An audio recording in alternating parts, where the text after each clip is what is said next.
Mayong adlaw, brothers and sisters of Christ. Welcome to our episode of Gaza, 21 historical snippets to 2021. Join me as I take you on a digital trip featuring 21 historical churches, museums, and cemeteries here in the beautiful island of Cebu. And let's take a closer look at these sacred arts and understand its meaning and purpose.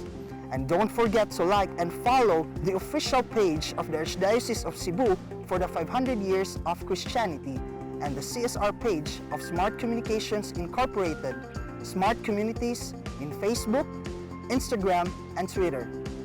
I'm Brother Fares, aka Brother Lacuachero. Tana, ubanta!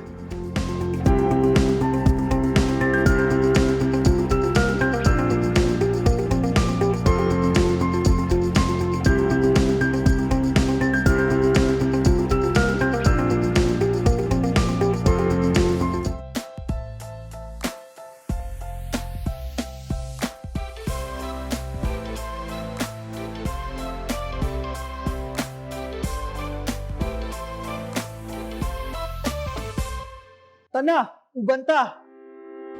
What does one expect from a town hailed as one of Cebu's top destinations? Samboan is quintessential to the native Cebuano island life. It is a catch-all that showcases a mix of marine sanctuaries, falls,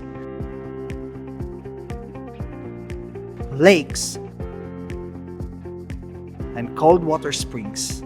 Not just home to several beautiful bodies of water.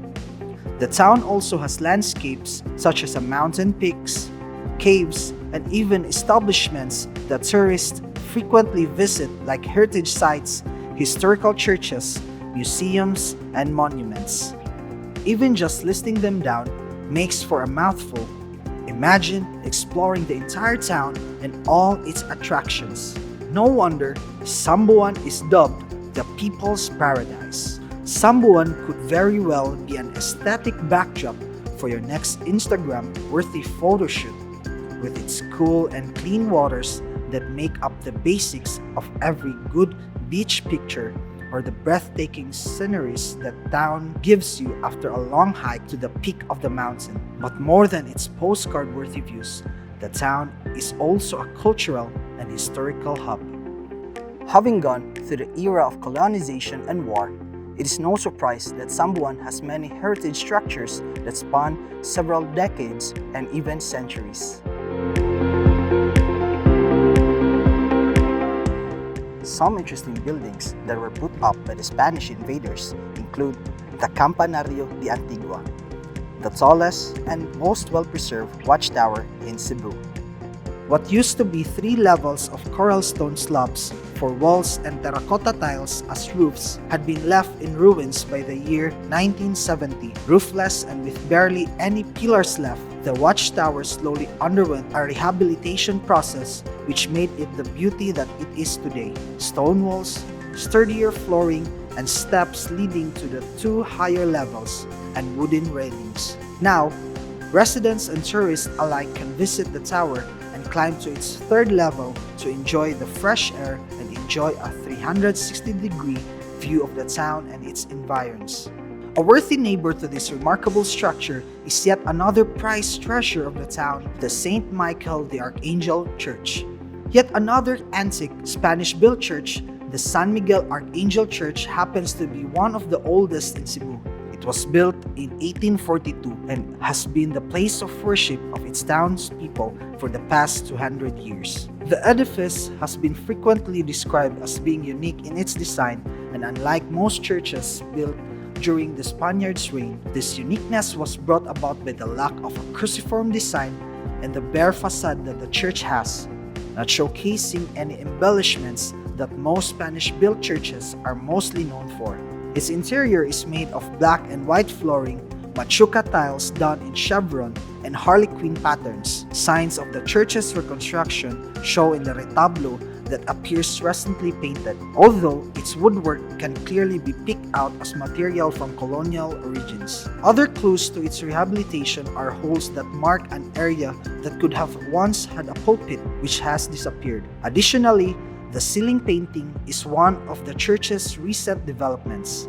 While there are records of a reconstruction of the church that happened in 1915, public records haven't divulged what exact changes were made. The structure's foundations are still made up of most of its original material, coral stones, and only the best of hardwood. The church has a single nave with a facade that has horizontal cornices dividing it into 3 levels. A pediment with a circular window at the center exists integrated into the facade. The second level of the church has a 4 urn-like finials that top it, sitting above the horizontal cornices. There is also a central portal on the ground floor, which is semicircular and constructed in an arching position. It is flanked by segmented windows that are likewise semicircular in shape. Above the portal, visitors can see the glorious seal of the Spanish king. This indicates the church was constructed with money from the royal family. Still above the central portal, but at the second level, is a niche for a patron saint that is flanked by rectangular windows. The church has the same type of windows on the ground floor. It additionally has a massive 4-story octagonal bell tower that continues to stand intimidatingly amid the landscape. The St. Michael the Archangel Church definitely has more to offer than what meets the eye. Today, it is a nationally protected heritage structure as declared by the National Historical Commission. Its history and cultural impact continue to live on to the residents and tourists that visit and take care of the religious structure. Amazing, right? When travel restrictions will be relaxed soon, make sure to visit the historic church in Samboan and see for yourself its beautiful and distinct architecture integrated with sacred arts. And don't forget to take photos. Thank you very much for joining me in today's digital trip featuring San Miguel Archangel Church. Before you go, make sure to download the Panaw sa Pagtuo mobile app, both available in Android and iOS. This is a component of the traveling exhibit project by the Archdiocese of Cebu's Commission for the Cultural Heritage of the Church, Smart Communications Incorporated, and Inupub Media, titled Panaw sa Pagtuo, The Journey of Faith at 500 Years of Christianity. Thank you very much, and let's #travel smart very soon. Next time, uban gihapon ta ha!